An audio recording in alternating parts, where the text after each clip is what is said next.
The morning sky hung heavy over Chesterfield Military Cemetery, soaked in a steady drizzle that blurred the outlines of faces and flags. Rows of mourners stood motionless in the cold, their black coats clinging to them like shadows. At the center of it all, the coffin, draped in the American flag, waited in silence over the open grave. The sound of rain hitting the polished wood echoed like a slow, ticking clock. But the silence wasn't total. A low, restless growl kept breaking through, from a German shepherd named Briggs. Briggs was pacing, eyes locked on the casket. His growl deepened into sharp barks that cut through the tension like a siren. He pulled at the leash, paws scraping the wet earth, his body shaking with something no one else could feel. One mourner, a stern woman named Bernadine Krause, snapped, "Someone get that dog out of here." But Major Eldridge McCaffrey, a longtime friend of the deceased, Harlan Whitmore, didn't move. He'd served with Briggs and Harlan overseas. He knew that dog, and he'd never seen him like this. Briggs barked louder, almost frantic now, as if trying to drown out the words of Reverend Thaddeus Cole, who continued the burial prayer with a trembling voice. Harlan had been declared dead just 3 days ago. A heart attack during deployment, the report said. There had been no autopsy. The body arrived sealed. But now, as the coffin was lowered, Briggs lunged forward, digging wildly at the edge of the grave. Then it happened. A hand emerged from beneath the flag-covered casket, covered in dirt, shaking, alive. Gasps rose from the mourners. One man dropped to his knees, another stumbled back. Bernadine screamed. The rain seemed to freeze in midair. The hand gripped the wooden frame of the coffin as fingers clawed upward, trembling, straining. For a few awful seconds, no one moved, as if reality itself had cracked open. Then Briggs was there, licking the dirt-covered fingers, whining now, no longer barking. He had known. All along, he had known. Major McCaffrey stepped forward, pale and stunned. "It's him. It's Harlan," he whispered, his voice breaking. But this wasn't a miracle. It was a mistake. A man had been buried alive. Everyone stared in horror as Harlan Whitmore's face surfaced. Pale, soaked, and twisted in terror. Not just fear of being buried, but fear of what he had seen before waking up. Then came the scream. Hoarse, primal, soul-deep. Harlan clutched his chest and let out a sound that sent chills down every spine. He had come back, yes, but not alone. And everyone felt it in their bones. This was not the end. It was just the beginning. The hospital lights buzzed faintly overhead as Harlan Whitmore lay motionless on the gurney. His skin, once ghostly pale, now showed streaks of color returning slowly, but his eyes stayed distant, wide open and staring at something no one else could see. Major McCaffrey paced nearby, arms crossed, face clenched with disbelief. Across the room, Briggs sat quietly in a corner, not barking, just watching. Like he was still guarding a secret only he and Harlan understood. Doctors swarmed the room after the incident, throwing around words like shock, misdiagnosis, and resuscitation miracle. But the word that no one dared to say aloud was the one McCaffrey couldn't stop thinking. Buried alive. And worse, for how long? This story is far from over, and what comes next will leave you breathless. If you've made it this far, it means you feel something bigger is coming. So hit the like button, subscribe to the channel, and join the nearly 100,000 who believe every bark hides a secret. According to the paperwork, Harlan had been in that sealed casket for nearly 16 hours. That should have been fatal, but it wasn't, and that terrified everyone. Harlan finally spoke, but his voice was weak and dry like gravel. "There was noise," he whispered, eyes locked on the ceiling. McCaffrey leaned in. "What kind of noise?" Harlan blinked slowly, his lips trembling. "Voices under the dirt. Not mine. Not human." The room went silent. Even the nurses froze for a second, uncertain if they were hearing the early signs of brain damage or something else. Briggs let out a low whine, ears twitching. Outside the room, Bernadine Krause gave an emotional statement to a local reporter. It was horrifying. One minute we're saying goodbye, and the next he's clawing out of his grave. I thought I'd lost my mind.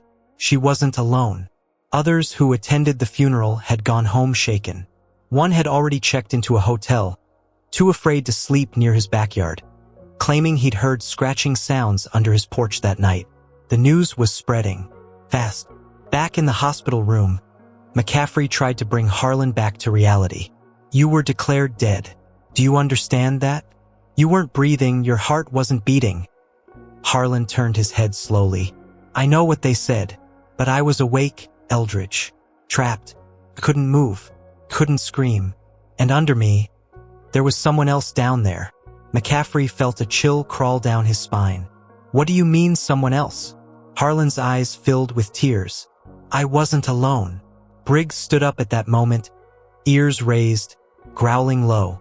His eyes were fixed on the hospital room window, though nothing was there. Nothing visible. But as Harlan's heart monitor began to spike without warning, a new question settled heavy in McCaffrey's mind.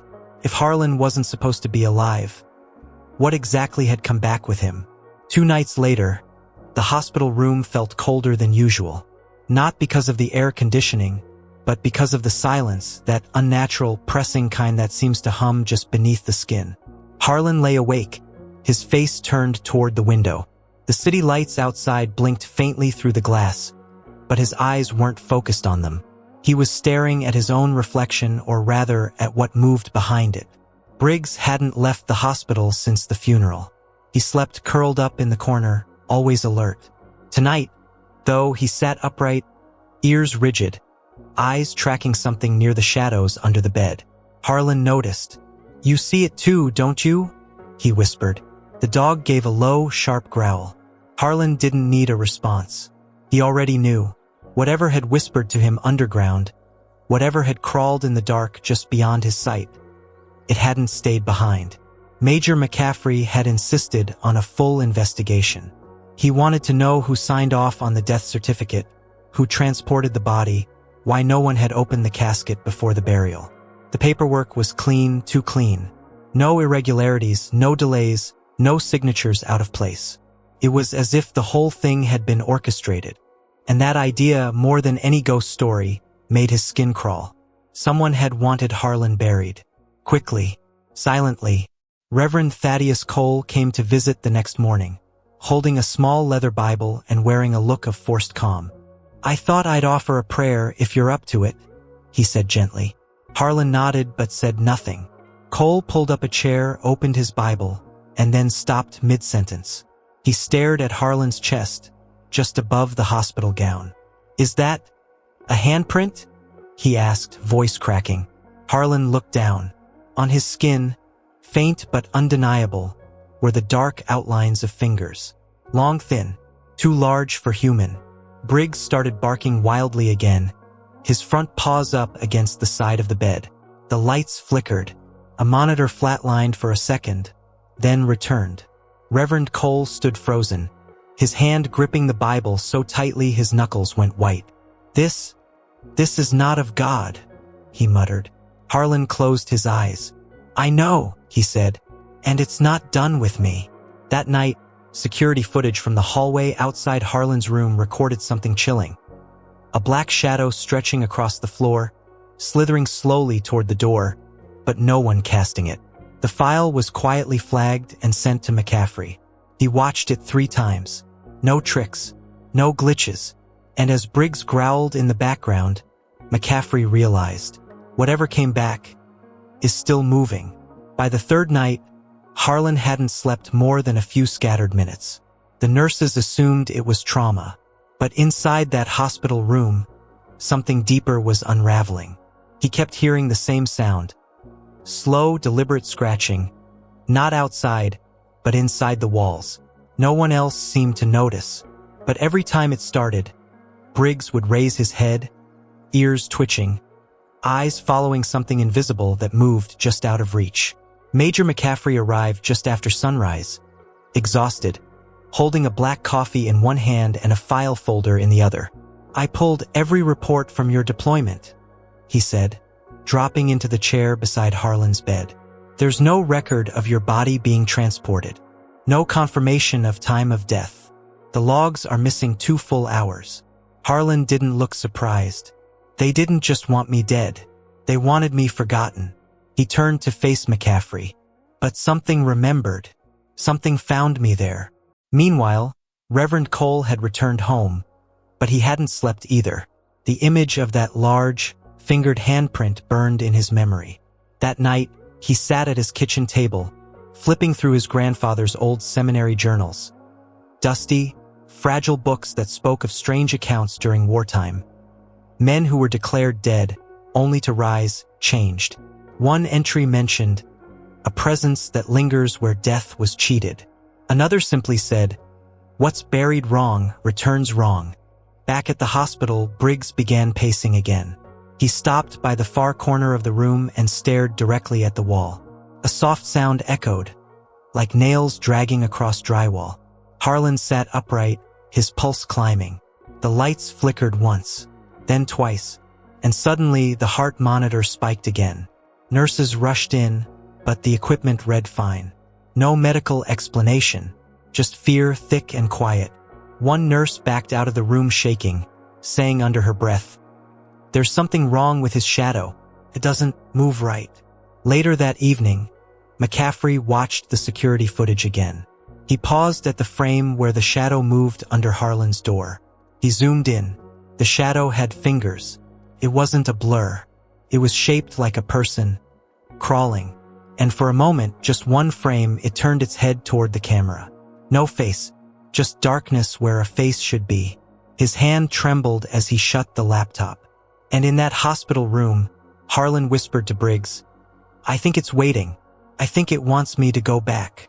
Briggs whined softly, then turned to face the wall again, growling deep from his chest. The scratching started once more, louder this time, longer, and now, it was coming from the ceiling. Harlan hadn't spoken in hours. Not since the scratching stopped. Not since the ceiling vent above his hospital bed let out a slow metallic creak, like something had moved inside it. Now he just stared at the corner of the room, jaw tight, breath shallow.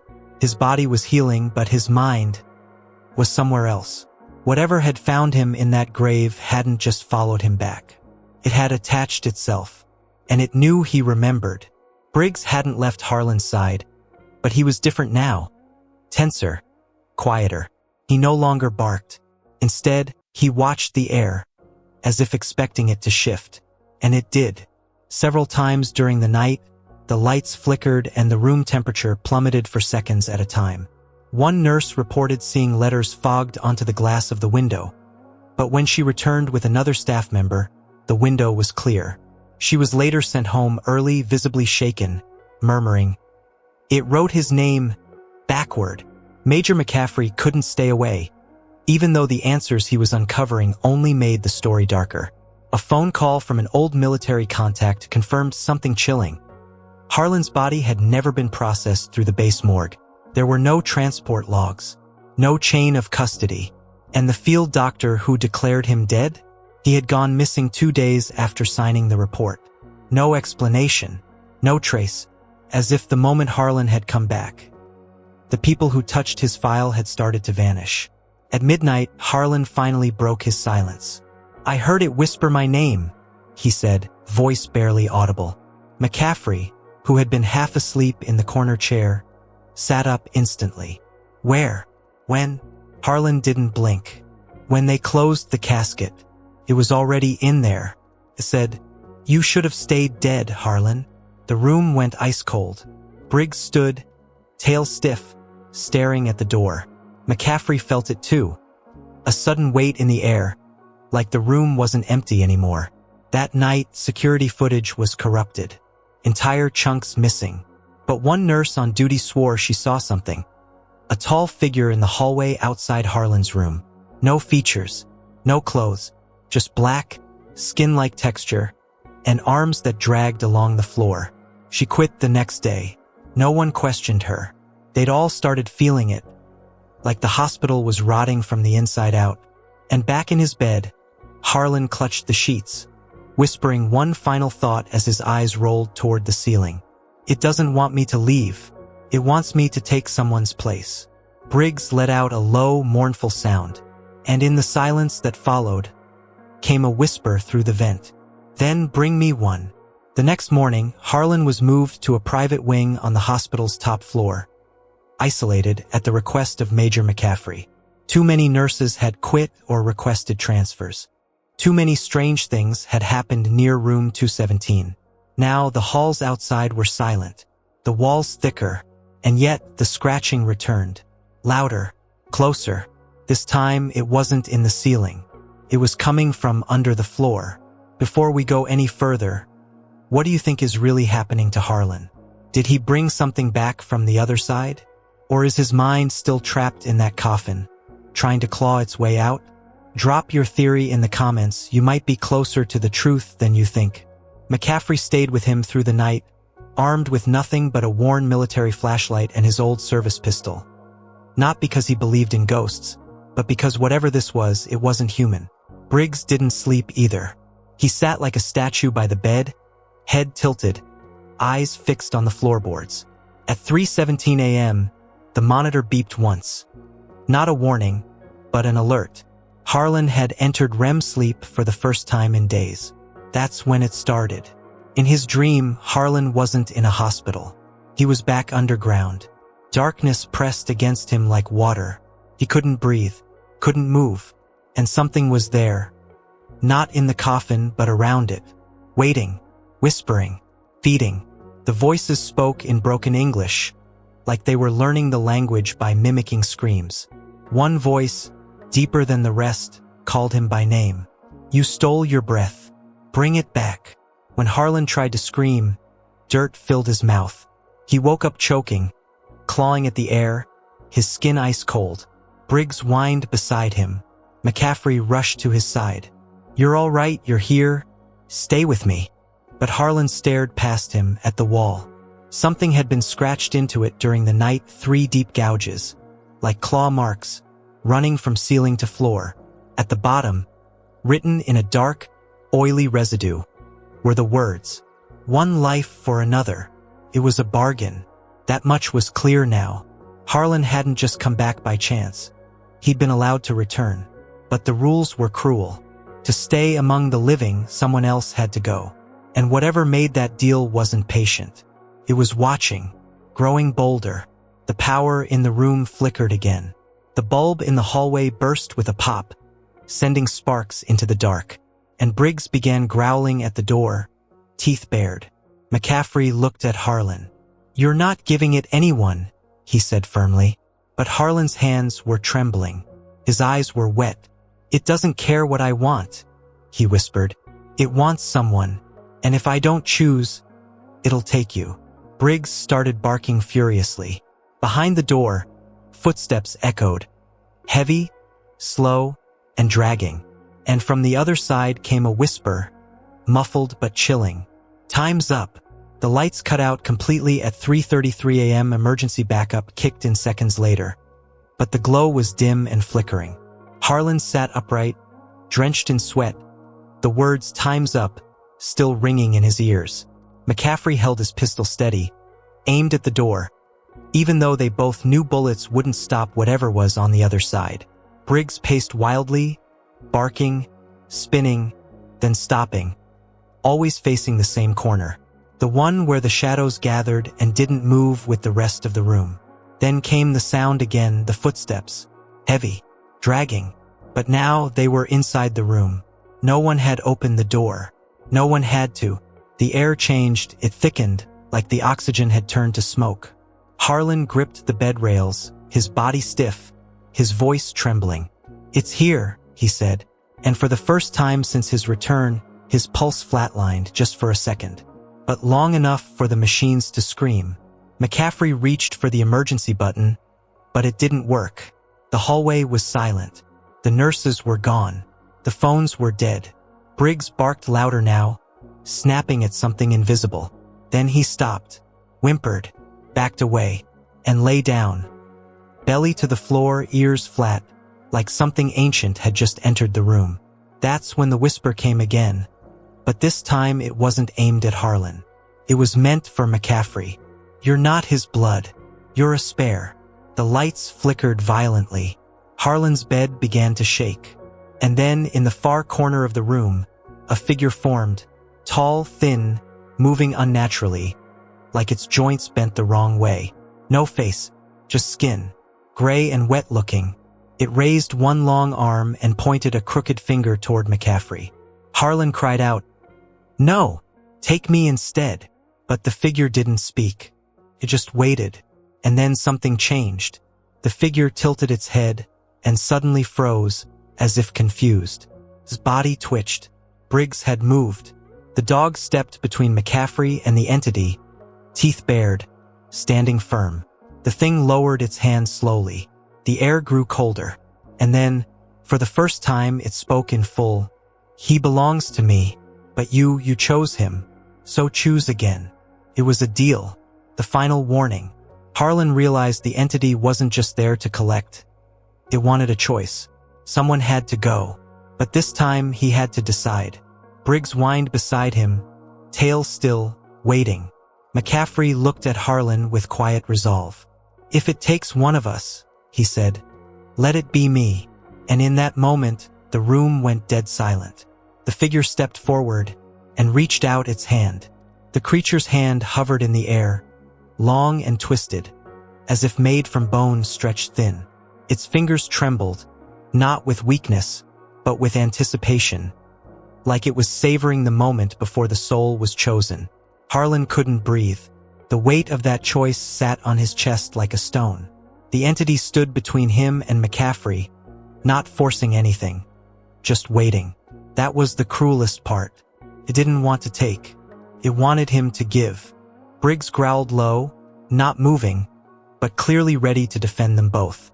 McCaffrey kept his eyes on Harlan. "Do it," he said softly. "You know I'd rather it be me than anyone else. You don't owe me a thing." Harlan's voice cracked. "But I do. You pulled me out when I was nothing. You gave me my life back. I can't." "Then keep it," McCaffrey interrupted. "You're the one who came back. You've got something left to do. I don't." But something in Harlan resisted. He felt it deep inside that if he made this choice, if he surrendered McCaffrey, something inside him would die too. Not his body, his soul. He looked into the black hollow where the entity's face should have been and whispered, "What happens if I refuse?" The creature tilted its head again, unnaturally slow, and replied in a voice that wasn't entirely its own. "Then, we choose." The lights went out again. For 2 seconds, the room was pitch black. And in that darkness, Harlan heard it, Briggs whimpering. When the light flickered back on, McCaffrey was still there. Harlan was still in the bed. But Briggs was gone. His collar lay in the center of the floor, still warm. No sound, no trace, just the faint echo of a whine that faded into silence. Harlan collapsed into tears. "No, no, no, take me instead. Take me." But it was too late. The entity had chosen for him. McCaffrey knelt, gently picking up Briggs' collar, holding it like it was made of glass. His face didn't show anger, just sorrow. "It took the only one who never left your side," he said. "Maybe because neither of us deserved to go. And he didn't get to choose." The figure began to fade into the wall, dissolving into shadow. The temperature began to rise. The silence returned. But nothing felt normal anymore. And in that silence, Harlan made a vow. Through clenched teeth, he looked at McCaffrey and whispered, "It's not over. I don't care what it is. I'm going to find it. I'm going to end it. For Briggs." Behind them, in the corner of the room, the scratches had started again. And this time, they spelled a name, Harlan. The next morning, Harlan checked himself out of the hospital against every medical recommendation. He barely spoke to anyone. No goodbyes. No explanations. Just silence, the kind that grows heavy when wrapped in guilt. He carried only a backpack, a flashlight, and a photograph of Briggs tucked into the front pocket of his coat. McCaffrey tried to follow, but Harlan stopped him at the door. "You were willing to give your life. Now let me do something with mine." 3 hours later, Harlan stood alone at the edge of Plot 39. The original grave where he'd been buried. The ground had been filled in, smoothed, covered with grass as if nothing had happened. But something had. and it had left more than just scars on his skin. He stared down at the soil, knowing deep in his bones that the answers weren't in books or prayers. They were under the ground, waiting to be uncovered or unleashed. He began to dig with his bare hands. The shovel was too slow. The urgency burned hotter than exhaustion. Dirt flew in every direction. His fingers bled. His breathing became erratic. And then, after what felt like hours, his hands hit wood. But it wasn't the coffin he remembered. This one was older, rotted, crumbling, and not his. He pried it open, coughing on the scent of decay, and what he saw inside made him fall backwards, gasping. It was another body, but not human. Twisted bones. A malformed skull. Skin like wax stretched across an unnatural frame. And on its chest, nailed directly into its sternum, was a piece of paper, yellowed with time. It held only one line, written in smeared ink, buried in his place. Harlan's mind raced. This wasn't an accident, he muttered. It was a trade. Someone buried this thing instead of me. He staggered back, visions flooding his mind. Fragments of his past deployment. Blurred faces. The night he was found dead. And one memory hit with full force. A ritual whispered about in the desert. A deal made by soldiers desperate to survive. One had paid the price. That thing had been left behind in his place. But it never stayed buried. That night, Harlan returned to McCaffrey's apartment, face pale, hands still covered in dirt. "It's not done," he said. "Someone else made this bargain years ago, and now it's collecting, soul by soul." McCaffrey's expression hardened. "Then we end it. Together." Harlan nodded slowly. "But to do that, we have to find the first one, the original deal, the one who started all this." And outside, just across the street from the window, a tall, faceless figure stood still beneath a flickering street lamp, watching. The address came from a name long erased from official records, Captain Nolan Vexler, a man believed to have died in combat, but whose file Harlan had tracked through scraps of classified reports. It all pointed to a secluded farmhouse in rural West Virginia, isolated, forgotten, but not empty. As Harlan and McCaffrey stepped out of the car, the wind shifted. Even nature seemed to hold its breath. The house was rotting, its windows boarded, porch sagging under time and silence. Inside, the air smelled of dust, rusted metal, and something older, something buried. They moved through the darkness with only flashlights, beams shaking as they swept across crooked picture frames and strange symbols carved into the walls. In the back room, they found it. A locked door, reinforced with heavy chains and salt lines smeared along the floor. The warnings were clear. Don't open it. Don't disturb it. But Harlan had already disturbed everything. They cut the chains. The door creaked open to reveal a hidden cellar, stairs descending into pitch-black nothingness. At the bottom, they found a stone circle, and in its center, a second coffin, older than the others, covered in etchings and stained with something dark. This was the source. This was where the bargain had begun. On the wall behind it, scrawled in blood and ash, were the words, "What cheats death must feed it." McCaffrey stood frozen. "This is where Vexler made the deal." Harlan nodded. "He offered lives to save his own, and it's been feeding ever since." He reached into his coat and pulled out Briggs' collar, placing it gently on the coffin. "It ends now." As he stepped into the circle, the air grew thick. The shadows rippled. And then it appeared. The same faceless entity, taller now, its form shifting like smoke and bone. "You stand in debt," it hissed. "No forgiveness, only balance." Harlan took a breath. "Then take it. Take what you came for." The entity reached forward, but Harlan grabbed its wrist. He spoke a phrase he'd found in Vexler's journal, the original binding words. As he chanted, the stone beneath his feet began to glow. The entity screamed, not a sound of pain, but rage. The walls shook, the coffin cracked. McCaffrey pulled Harlan back as the entity thrashed violently, then collapsed inward, sucked into the stone. The cellar went dark. The air returned to normal. It was gone. Outside, the sun was rising. For the first time since the funeral, Harlan felt warmth on his skin. He handed McCaffrey the collar, eyes glassy but calm. "He saved me more than once," he said. "Now it's my turn to live for him." And as they walked away from the farmhouse, the wind moved gently through the trees, carrying with it no whispers, only silence. If this story kept you hooked till the end, leave a like, subscribe to the channel, and turn on the bell so you don't miss the next dark cases. Share with someone who loves a good mystery and comment. Would you have made the same choice Harlan did?